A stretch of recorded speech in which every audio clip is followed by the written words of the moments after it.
Welcome back to Ryan and Brian's Bible Bistro. I'm Ryan.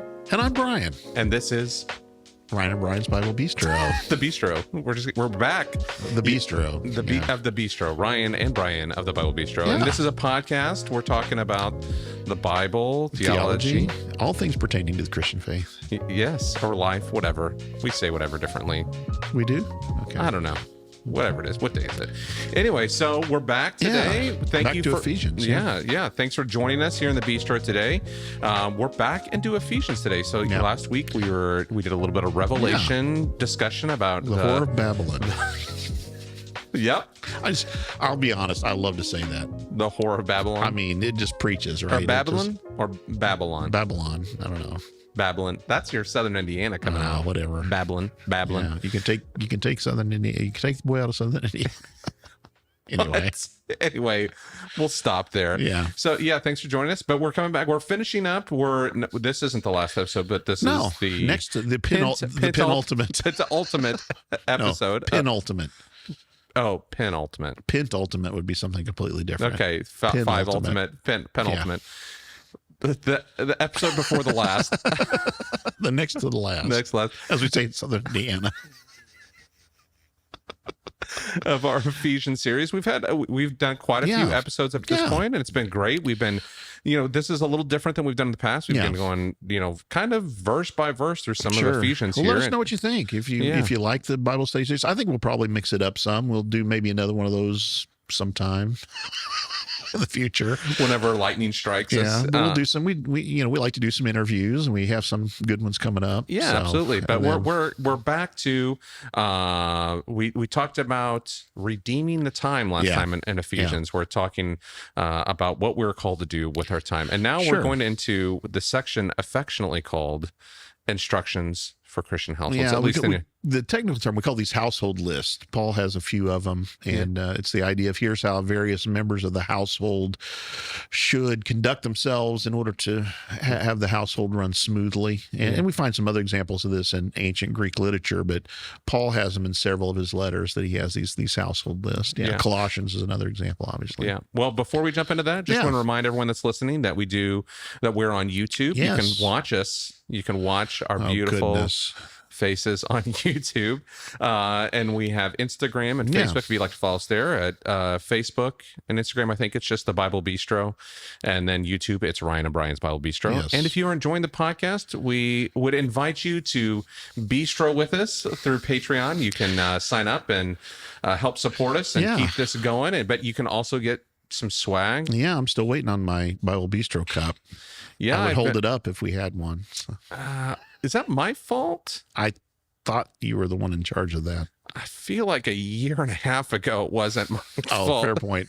But we do have some listeners who now have the Bible Bistro the mug. Rare, elusive Bible Bistro. Send them to Instagram a picture of you with the mug. Tag. Tag. Whatever. I don't know what you do. Hashtag the Bible Bistro. Yeah. And we'll give you a shout out on our Instagram, on the gram. I think the kids are calling it Insta. Oh, is it Insta? I'm just saying. I'm waiting for your TikTok where you're going to dance to some song. The Bible Bistro dance to our song, we do need to. That's what we should have listeners submit is a dance to our TikTok, to a TikTok dance to our song. The submissions will be. We don't have time for that. Yeah, I know. Fair point. Okay. Anyway, you can join us. We'd appreciate that on Patreon. You can support. You can find a link for that in our show notes. Go ahead and like us and comment on us we love it. I would say we honestly do love hearing from people. We do, and we take it to heart. We usually respond to the suggestions. I think I respond all the time. There's one we did. Oh, that was an early suggestion. But other than that one, as lay Trinitarians, we didn't respond. But yes, so let's jump into Ephesians here, talking about the household list. Yeah. Well, you said coming into this that this one can kind of get spicy. I think there's a word you used. I did say it could get spicy. For some, it might be spicy because of. I've had some people talk about this in wedding ceremonies and so forth. They don't like this language. I would say it's because we have a misunderstanding of the concept. So here's the word, it's submission. The Greek word is hupotasso, to place oneself under the, how do I say this, the care of another, or, the direction of another. People dislike this idea of submission, but the point I make is submission is something that we all do in different contexts. Submission really is necessary in order for things to take place in a smooth manner. So a couple of examples I always give with what a submission means. Well, first read verse 21 for us. So this is Ephesians chapter 5, verse 21. Submit to one another out of reverence for Christ. And that's how this section begins. I'll come back. Well, let's go ahead and talk about it now. I was going to talk about it later, but I just showed you before this, the 1984, and this is something we've talked about before, being careful of where the headings are placed in your scriptures, because remember, that's an editorial decision. Those headings were not. Paul did not write the headings, right? Those were, and these would have been just like, this is a letter, so he's not going to write like chapter break or, Exactly. So the 1984 NIV placed verse 21 with what goes ahead of it, instead of placing it within this section. And I showed you this before, right? It was at the end of the last section. And I will tell you in a little bit grammatically why that is absolutely impossible. And I can remember teaching through that, because we used in the college, we're at Lincoln, we would use the 84 NIV, and I taught through it in the Pauline epistles many times.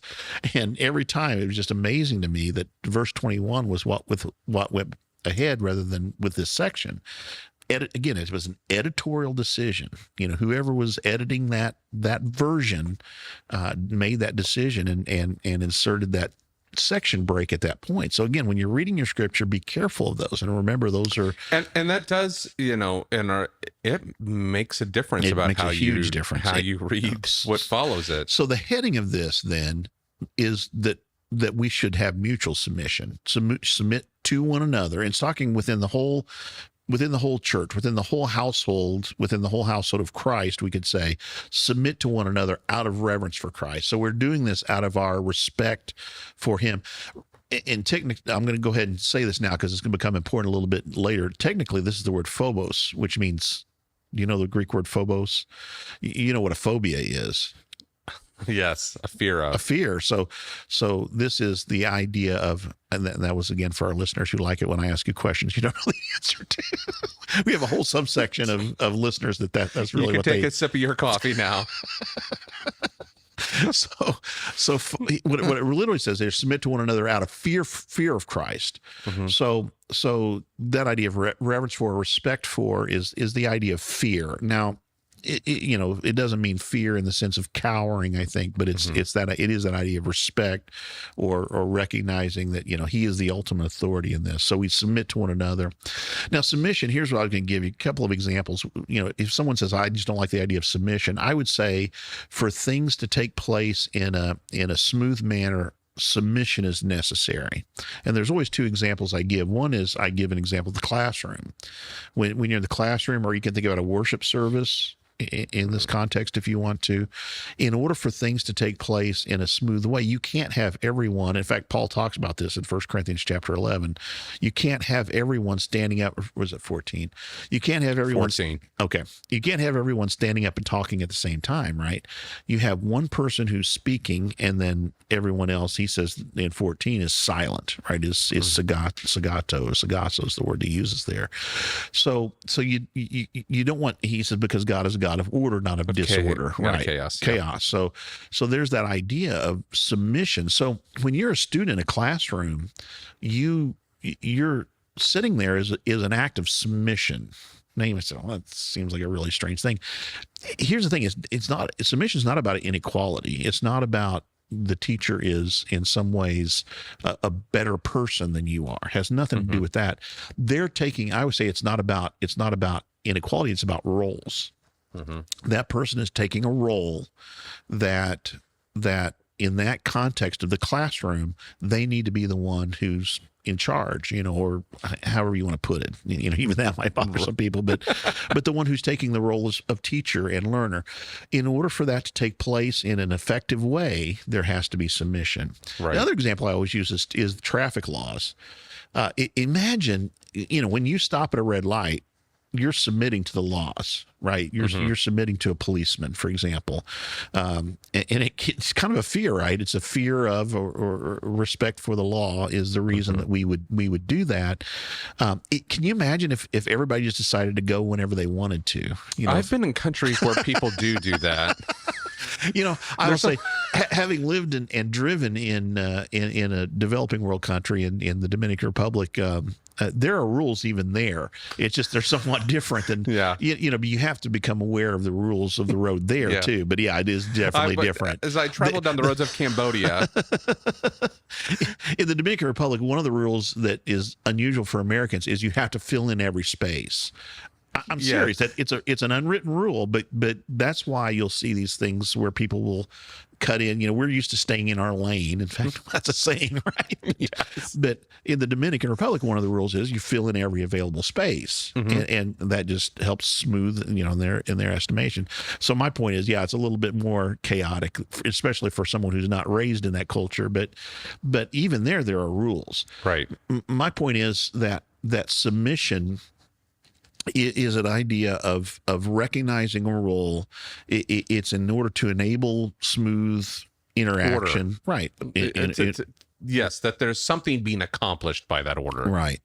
And it's a role. So another example, just to kind of show that I've always talked about, is there have been times where I've been teaching, and let's imagine I was teaching someone who was a police officer, and that person gets off, out of the classroom, goes down and stops me as I'm speeding down the road. I don't say to that person, oh, well, I'm your teacher, you're not going to write me this ticket.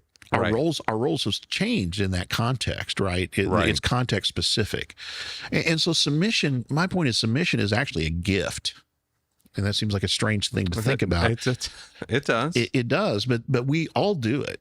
And it's just that sometimes when we have these particular situations pointed out, we don't like to think about it. We submit to our governing authorities. We're called to do that in Scripture, right? We submit ourselves to the laws in terms of taxes and those kind of things. Again, we might complain about them, right? Never me. But there's still a submission, and the reason for that is it enables the governing of our society. So here, Paul begins this section by talking about mutual submission, and then he goes into a household list. Now, this household list has 6 different people, 6 different members of this household that he's talking about, or categories of people, we could say. Husbands and wives, parents and children, and slaves and masters.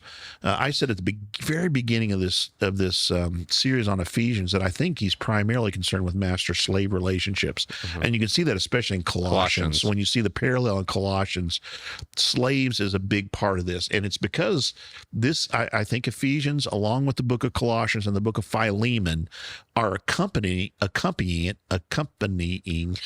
Onesimus as he's returning to Philemon in Colossae.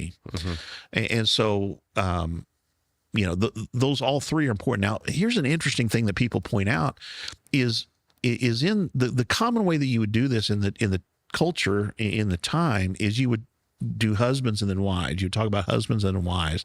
And here in all 3 of these, Paul subverts the order. In other words, he talks about wives and husbands, children and then parents, slaves and then masters. And that's exactly the opposite way that you typically would talk about a group of this people. Usually it'd be husbands and wives, parents and child, and then masters and slaves. And so even in that's kind of a subtle way that Paul may be pointing toward, kind of a different idea. This is not, I would say submission is not, subordination. It's not an enforced authority is not what we're talking about. It's submitting. It's submission. It's accepting Yes. position. Accepting your role and recognizing a time and a context in which the appropriate thing to do and the loving thing to do is to put oneself in a position of submission, of recognizing another's loving care is the way I would put it. And then there's a lot here that's given to husbands. We'll get there in just a minute. But what people really respond strongly to is this idea of wives. Mm-hmm. So verse 22, what it says here, and I'm going to read it to you as the Greek would have it. It says, wives to your husbands or to your men. Andres is the right word. Within context, you have to, so it's literally women to your men. Wives to your husbands as to the Lord. Okay. And the word, here's the interesting thing about what I talked about earlier. The word submission, the verb submission is not in this verse. Okay. Mm-hmm. Now in Greek, that's relatively common.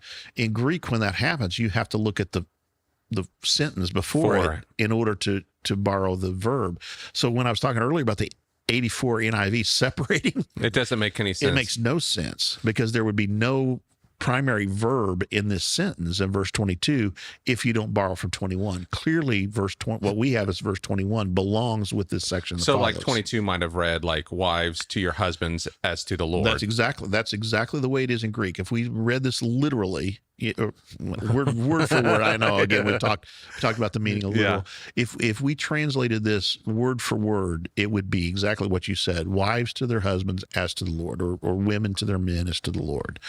And so you borrow the word submission from that idea of everyone is called to submit to one another. And I'm going to tell you, there's a time and a place that we are all called to submit to one another within the church, as I mentioned, in a teaching context. And here Paul's talking about the household. So here he says, wives, submit to your husbands. And again, borrowing that from verse 21, ask the Lord, for the husband is the head of the wife. And there's the other thing, we're going to need to talk about headship and what that means here in just a minute. And here's the comparison, and Paul's going to make this comparison both with husbands and wives. For the husband is the head of the wife, kephale is the Greek word here, head of the wife, as Christ is the head of the church, his body, of which he is Savior. Okay? And then he goes on and says, now, as the church submits to Christ, so also wives should submit to their husbands in... The word everything here bothers me a little bit. It's the word every, and we have to supply the noun. We could say every way, or in all situations, something along those lines. Everything kind of bugs me a little bit, but yeah, whatever. Let's talk about headship here. So it's the husband is the head of the wife. Now, when we use the word head, a lot of times we're talking about authority. We use it in authoritative context, but you got to remember, we've already had this used twice in the book of Ephesians, this metaphor of a head, right? Mm-hmm. The first one's in Ephesians chapter 1, verses, 20 and following. See if you can look that up for me there. Okay. Ephesians chapter 1, 20 through 23, I think it is, something like that. What does that say there? 20, Ephesians chapter 1, verse 20... he exerted when he raised Christ from the dead and seated him at his right hand in the heavenly realms, far above all the rule and authority, power and dominion, and every name that is invoked, not only in the present age, but also in the one to come. And God placed all things under his feet and appointed him to be head over everything for the church, which is the body. Now, we talked about that before. It's interesting. He's not head of the church. It's head of everything on behalf of the church. For the church. Okay. So there it's the idea that he is concerned for the good and the welfare of the church, that he is the head in that sense. The other time is in I think it's chapter 4.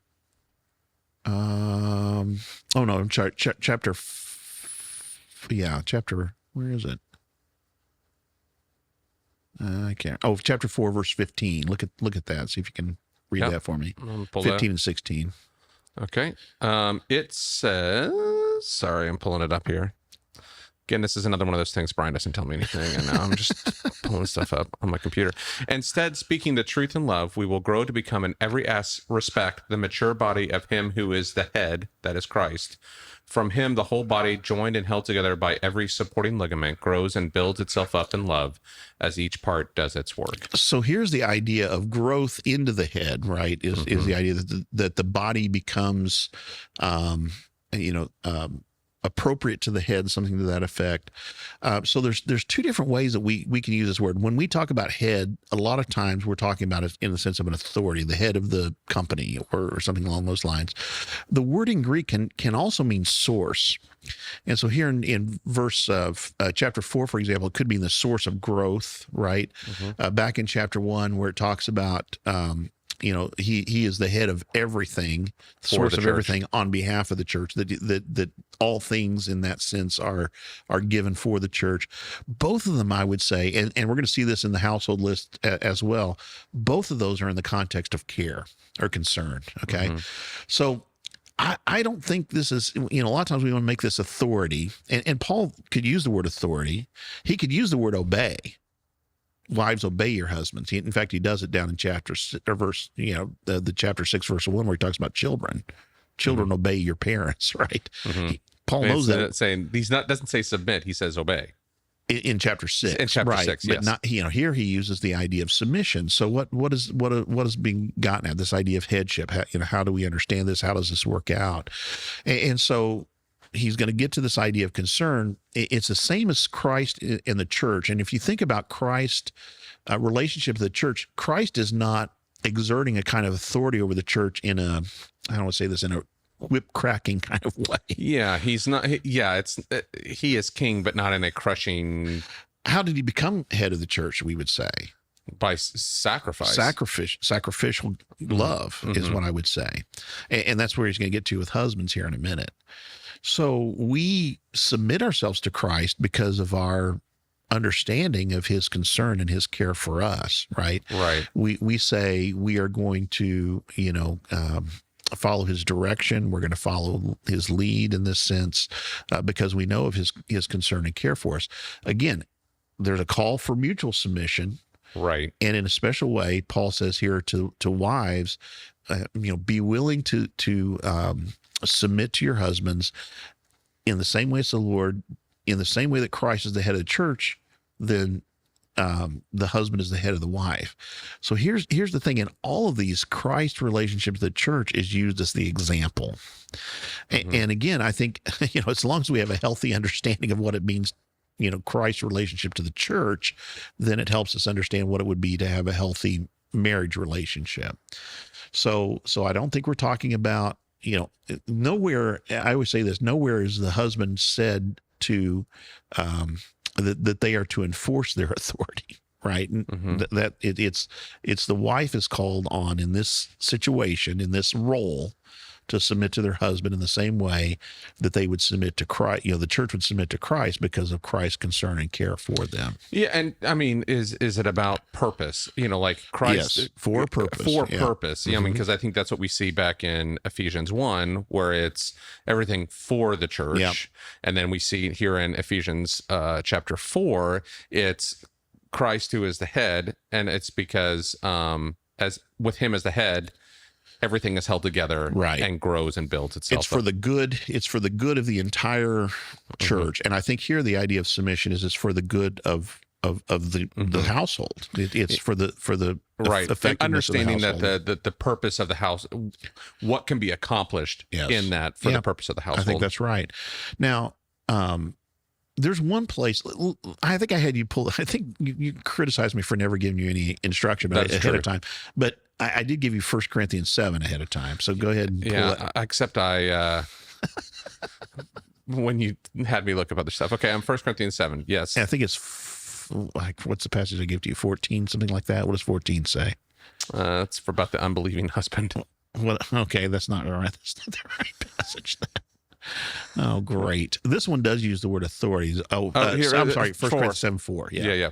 The wife does not have authority over her own body, but yields it to her husband. In the same way, the husband does not have authority over his own body, but yields it to his wife. So there's that word authority again, but notice that that's again calling for a mutual yielding. That we don't consider what we have our own, but we share it. And here, even your own body, and so again, I don't think we're talking in an unhealthy kind of context, an unhealthy kind of way, but we are willing because of our mutual love. Both of us are called to love one another in a marriage context. We are willing to submit in certain situations to one another, and we are willing to yield authority to one another. It's not something to, again, think of Christ as the example. His authority, he didn't consider something to be held on to, but instead, on behalf of the church, was willing to empty himself and sacrificially give himself. Mm-hmm. And that's what I think the husband is called to do within this relationship, to love his wife as Christ loves the church. Before we move on to that, though, any further questions or comments on this? I think that, this is where obviously it gets spicy, as I said, has in the past. But I remember I was asked to do a wedding when I was very young in ministry. This guy I met at a music store, and as one does. As one does. I mean, obviously, as a worship minister, small town, and the woman he was marrying was like, "Don't say anything about submission." Right. I mean, that was like a hot topic. Right. And I'm like, it's kind of in there. It's hard for me to just pluck that out, but it was this idea again, like it is not a one-sided equation here. It's not wives submit and do exactly what your husband says. Husbands, just do your thing. And I think we have an inappropriate understanding what submission is. Mm-hmm. Again, sometimes I'll use the word subordination. It's not about putting someone in their place. It's not about somehow saying someone is of less value than another. Mm-hmm. It has none of that context. This is, if there's one thing I could get across, is that we all submit all the time. Right. We are constantly in a state of submission in order for smooth transactions to take place. Mm-hmm. We're all accommodating all the time. My wife, Lauren, and I have had the conversation. Well, it's just like when I go in for a meeting with a CEO of a company, I don't dress like I'm sitting at my home. It's just like I'm accommodating. You think about your context. I think about my context and what I'm going into, and the jokes that you and I make when the cameras aren't rolling to each other or making fun of each other. I don't say, like if I'm leading worship song, right? But like doctor's office. If you're waiting at a doctor's office, you don't go up and demand, "Oh, my time has come." I mean, maybe you do, but I don't. Just for reference for everyone. But there are all kinds of places. Yielding in a traffic circle. Yielding to when the yield signs there. All these are necessary times where we recognize in that situation. Mm-hmm. So again, traffic. We yield to oncoming traffic, and we expect that if the roles were reversed, they would yield to us, mm-hmm. right? So I think submission is just misunderstood. I think just mm-hmm. generally it's misunderstood. Yeah, and we live in a culture that's setting up that these roles are oppressed. Let's say this too. Yeah, go ahead if you want to say more about that. I was going to say oppressive, like and yes, they can be abused. Well, that's what I was going to say. And here's the thing we have. I think it would be good for us to acknowledge is we live in a broken world, and one of the ways that brokenness shows itself is in abuse. Absolutely. And I think there are people who maybe have been in bad relationships or unhealthy situations where this has been taken to be, well, you need to listen to what I say. You need to obey. You need to subordinate yourself to me. Your needs have to be put secondary behind mine. Yeah. And that's not at all what is in this context. So yeah, I can acknowledge that there are unhealthy relationships in which we should be very careful about that. And we need to acknowledge that. And maybe I should have acknowledged that all up front. Yeah. I think we should acknowledge it and also say, it's one of those things you throw the baby out with the bathwater. Like, yes, there are bad uses of this, like horrible uses of this, but that doesn't mean, if we believe scripture is inspired by God, like God says, like this is what healthy relationship looks like in a home. Yeah. And, as I said before, I really believe submission is a gift. Even submission, and we've seen abuses of this, and there's some people who talk within the church. I'm saying within church leadership, those have sometimes, we've talked about podcasts that have talked about this, and we've seen some recent examples of some friends of mine where they were in a church context where unqualified how I say it's obedience to the leadership of the church was required, right? Mm-hmm. And it ends up it was an unhealthy situation. Well, surprise, surprise, right? Right. But submission to leaders is a gift as well, where we are called to recognize, because the elders of the congregation have the responsibility of caring for the congregation in the same way that Christ cares for the church as well. So let's move on to that then, and we'll show you kind of the husband's role here. Yeah. Go ahead and read 25 through 27 for me. Okay. Husbands, love your wives just as Christ loved the church and gave himself up for her, to make her holy, cleansing her by the washing with water through the word, and to present her to himself as a radiant church, without stain or wrinkle or any other blemish, but holy and blameless. Okay, so talk about a high standard. Husbands, love your wives in the same way that Christ loved the church. So there's three things I always say here. There's self-sacrifice. We've talked about that a lot already. Mm-hmm. Christ gave himself up for the church, right?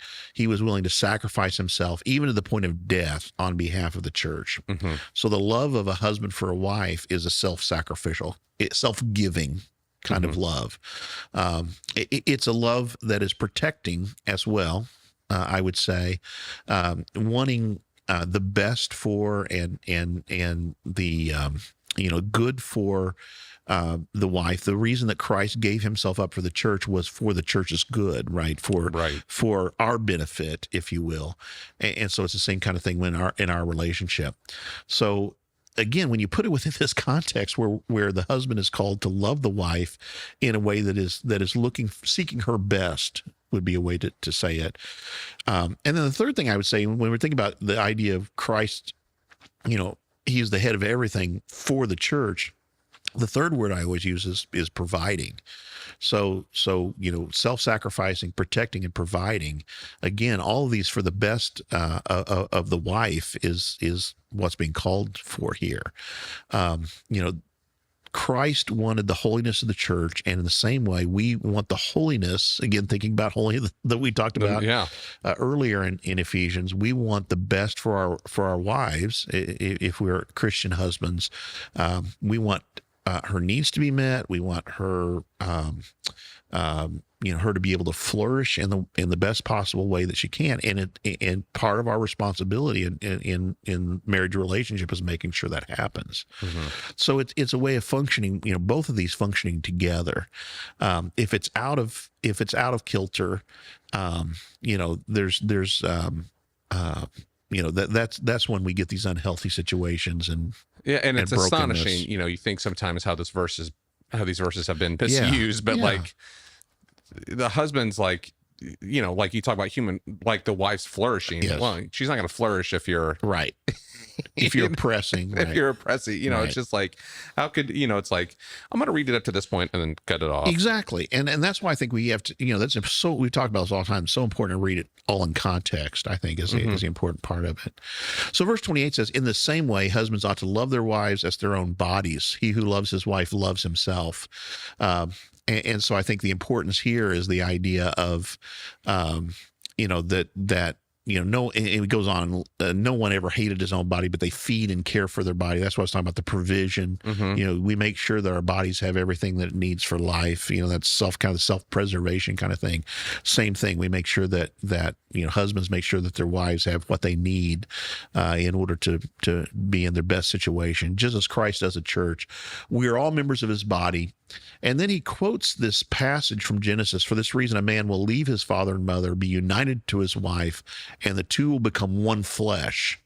And he says this is a profound mystery, but I'm talking about Christ and the church, this idea that we become one with Christ, just as he talked about the members, grow up into the head that is the body. Mm-hmm. And then he says in verse 3, however, each one of you must love his wife as he loves himself, and the wife must, and here's where I set this up earlier, respect her husbands the way the NIV has. This is the word phobeo. This is the word for fear again, mm-hmm. right?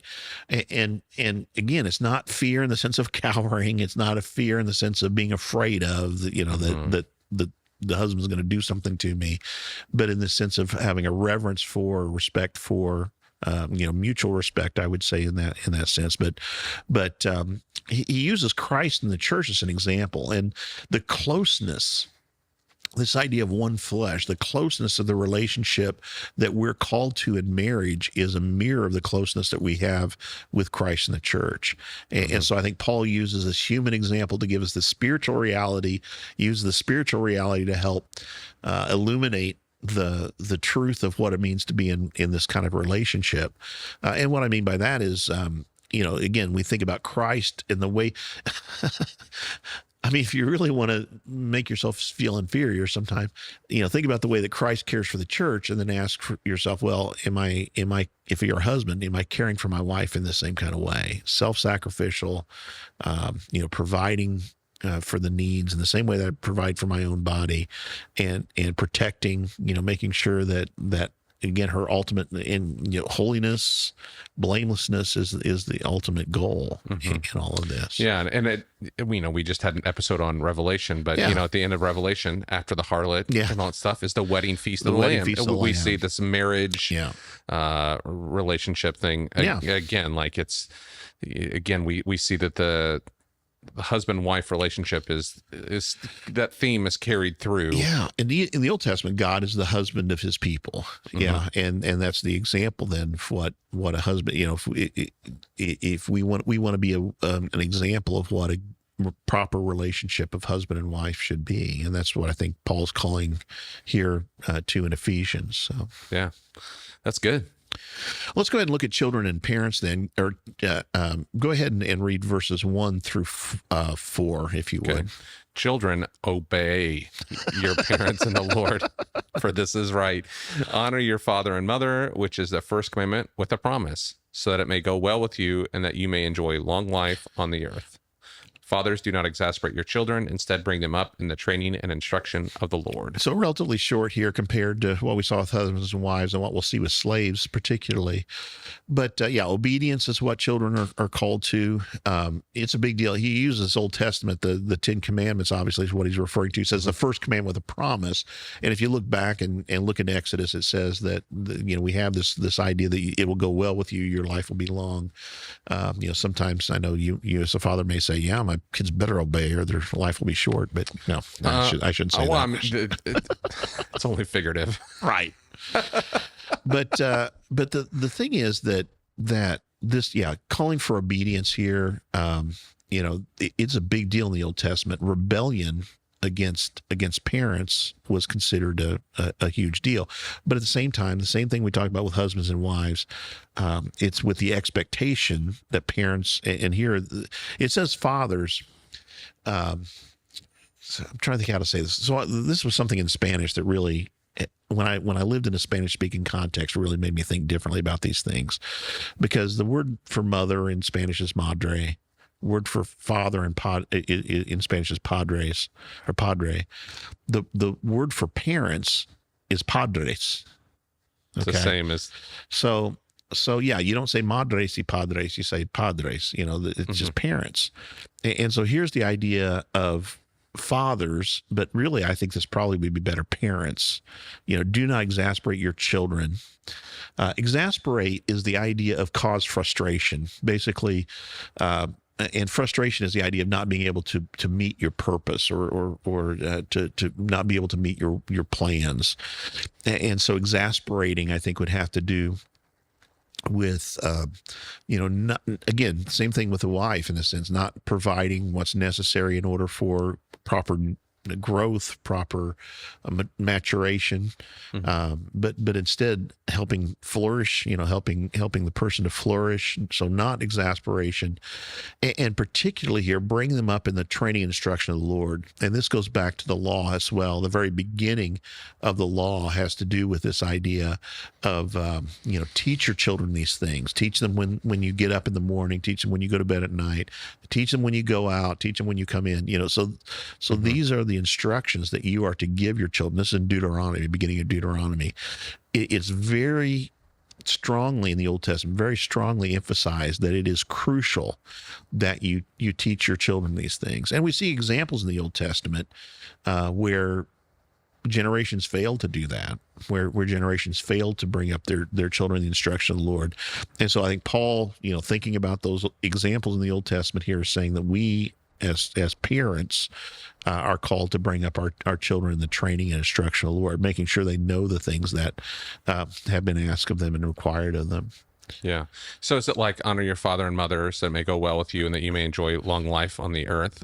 Kids could get stoned Like, right. Well, yeah, rebellion. Yeah, rebellion was considered a very serious issue. Yeah, absolutely. Yeah, but I think in a general sense, it's the idea of blessing as well. That there will be blessing I always for think you. about my mom saying, "I brought you into this world. I can take you out." That's what I was trying to refer to in a funny way earlier, and it just came out really scary and creepy. So I apologize. We should probably put a, But yeah, probably it's a trigger the whole thing, warning for that. But anyway, I brought you into the world. I can take you out. Yes. So, yeah. Anyway, but I do think it's saying that there's a general blessing for those who are obeying their parents. Disobedience of parents, again, and you see this in the book. We mentioned Revelation. You see this in the book of Revelation, where it's talking about all of those who will not participate, who will be thrown in the lake of fire. And the one that always freaks people out a little bit, because you got all these witchcraft and sorcery, and then it says disobedient to parents, and everybody's kind of like, what? How's that the same? Crane the neck around. But you remember when we talked about sin, and I talked about the idea of how this relates to the nature of God, and rebellion, I think, is such a big issue because it is the image of the rebellion against God, right? To disobey the one who gave you life. And like you said, my mother said, "Oh, I brought you into this world." But in a literal way, your parents are the ones who are givers of life in a way that mirrors God's way that he gives us life. To rebel against the source of all life is to die, is to result in death. And so I think that's why rebellion against parents is such a big deal in the Old Testament and in this instruction as well. So yeah, I think obedience in that. Okay. So, cool. well, let's go on and finish with slaves and masters then. Verse 5 says, "Slaves, obey your earthly masters with respect and fear." So there's that word phobia. Phobia again, the idea of fear, respect and fear. There is a word for respect. There's two words that are used here, and the word for respect is not the one that's used earlier. That's why I wanted to make sure you saw that. That was the word fear. Respect and fear, and with sincerity of heart. So not with false motives, not with insincerity, just as you would obey Christ. Now, again, we don't know exactly the situation with Onesimus and Philemon, but for whatever reason, what we assume is Onesimus was a runaway slave of Philemon. So Paul, here's the thing. I think he's encountering a difficult situation, because he not only does he have to renew proper relationships between Onesimus and Philemon, but he has to do so in a way that's not completely overturning the household, right? Mm-hmm. Again, so that smooth things can take place, smooth transactions can take place. Now, I will say slavery here. Yes, that's. Yeah. What were you going to say about it? Well, I was just going to say, I think we need to talk about that. What does that mean in this context? Not, the lifelong servitude that you had with slavery in the early history of the United States, and you've had in some other countries, still to this day have in some countries, the idea of lifelong, complete slavery is not what's in mind here. Slave often had to do with paying a debt. It was for a temporary time. One difference is, just because you were a slave didn't mean that your children were made slaves necessarily. Slavery could happen as a result of defeat of an enemy as well in war. But let's talk about it in a very common way. Often it was the idea of paying off a debt. So you were a slave in that sense. What happened in the early history of this country, where people were considered less than human, is not biblical. Mm-hmm. I mean, there's no place in Christianity for that view that any human being is less than a person bearing the image of God. Right. Has no place in a Christian worldview. Just point blank. Secondly, that they were considered property of another. In other words, there was complete and total ownership, and families, so children born of a slave were considered slaves. None of this would have been within the context of the Roman Empire of the first century. That wasn't the way it worked. So, yeah, what happened in the early history of this country, where there was enslavement that took place through trapping human beings? Mm-hmm. They were sold for profit. they were used and misused and beaten and all of that is not what we have in mind. It's not now, the context we have here. That having been said, being a slave in the first century wasn't an ideal situation, and there were people who ran away from slavery who wanted a different situation. You didn't have ultimate freedom, right? That's the word slave is the opposite of a free person. Debt to pay. You had a debt to pay, and so it's a different kind of thing than we may think of as slavery. So we have to be careful again and sensitive to those contexts. But again, it's it's the word that's used, and I think that's the best way to express it. But you're called to obey your masters, and again, the primary purpose I think Paul is going here is in the same way that you obey Christ, right? It's an example of your in the same way you would serve Christ, you serve your master in a faithful way. He goes on, obey them not just to win their favor when their eye is on you, but as slaves of Christ, doing the will of God from your heart. So it has to do with the way that we do everything. And Paul says elsewhere, everything you say and do it, in this way. And so would have to do in our context. We might think about our workplace. We might think about our community service. Those kind of things. All of those. We do them not just as a favor for one another. Jesus says that even pagans treat their friends well in expectation of getting something back, right? But we're called to be willing to serve another simply because it is an example of our service to Christ, the way that we would serve him. And so serve wholeheartedly as if you're serving the Lord, not people, because you know that the Lord will reward each one for whatever good they do, whether they are slave or free. So in the context of, again, sending this letter along, in my opinion, with Onesimus, with Tychicus, in order to go to Colossae and return him to his master, in order to return right relationships, Paul is saying basically he's not upsetting the status quo, but he's reinterpreting it within the context of Christianity to say that we serve because we are also slaves of Christ. And then masters in verse, go ahead. Did you have a question about No, slavery? no. Okay. I'm thinking through something here as you're talking. Verse 9, then, masters, treat your slaves in the same way. Do not threaten them, since you know that he who is both their master and yours is in heaven. So remember, interesting, he's kind of saying there's an equality here when you stand in the presence of God. And so you should be careful as a master to treat your slave well. There's no favoritism with God. In other words, he's not going to treat the master better than the slave because there's some kind of, hierarchy. But so masters are called in again, a very kind of unexpected way to treat their slaves well, I think. Yeah. Just thinking back when we talked about the 1984 edition and the submit to one another out of reverence for Christ was not put with this, but you see in all of these, you have the dichotomy and there's mutual submission. Yes. We each have a role. Yeah. But we are called within various contexts in order to be concerned for the good of one another.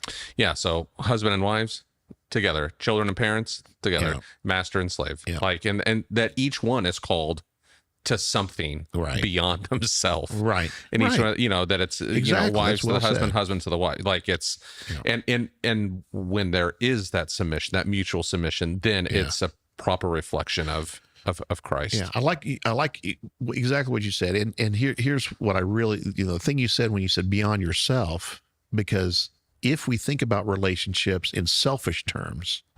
Right. So both the husband and wife are thinking about how, what's in this for me. The child and the parent are thinking about, so the parent treats the child in a way that's best for their interest. That's one of the things I've used to distinguish the difference between abuse and correction or discipline is discipline is for the good of the child. And abuse happens when we become frustrated with the situation and we're acting selfishly out of our emotion as a parent. You see the difference there.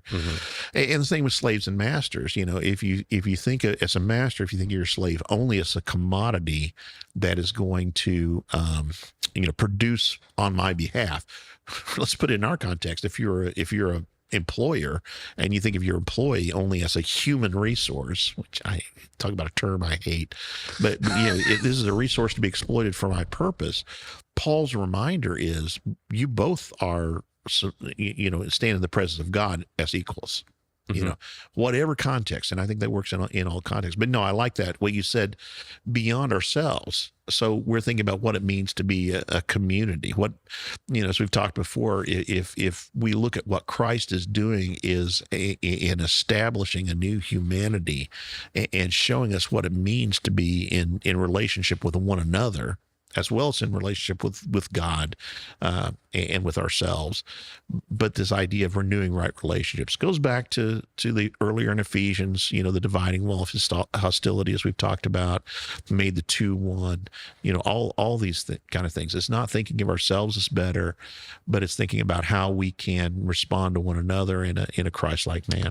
Yeah. And I, in our current culture, we often think of submission as removing something from myself, but Right. as Paul phrases it, like you're giving a part of yourself up for something that is created, Right. like that relationship of a godly relationship, so it's, yes, you're limiting yourself, but gaining something at the same time. I think so. I don't know. so. Maybe that's, and again, I don't think the purpose is necessarily for gain. Right. It's for the smooth operating of the Christian household, I would say, is really what's being gotten at here. And it's ultimately but isn't that a gain? It's for God's good, gain, but it's say. like, it's a gain for us as well. I think so. Reflecting his life. It reflects a way for us to live in an appropriate context. Yeah, absolutely. Yeah. Not necessarily gain in the sense that we sometimes think about gain. Getting my selfish not as a met. yes. Right. Yeah. Okay. All right. Well, this is very good. And it gets spicy. It's good. It shouldn't be spicy. There's a little spiciness there. So Well. it's a spicy meatball. No, I don't know. Thanks, Mario. Anyway, all right. Well, this was the penultimate episode of Ephesians, and next week we're gonna be back with the ultimate, the final series finale. Oh my gosh! Goodness. Is it gonna be like Lost, or is it gonna be like St. Elsewhere? It's going to be like Lost. All the questions will never be answered. What is the black smoke? Yes. And maybe it'll be like a Stranger Things 2.5 hours long. No. It's not going to be that. No, but we hope you join us for that. Yeah. And just a reminder, you can follow us on YouTube at Ryan O'Brien's Bible Bistro. And, send us questions. Yeah. Send us things you want us to talk about. Are you out there? Are you out there? Hello? Anyone out there? Is this mic on? Hot mic? Anyway, that's an SNL sketch. All right. We hope you join us for that. Yeah. And again, reminder that if you'd like to support the Bistro, you can go to our website and click on support the Bistro at the top. It's been good to be here together with you in the Bistro today. Yeah. See you Tuesday. See ya. Bye. Bye.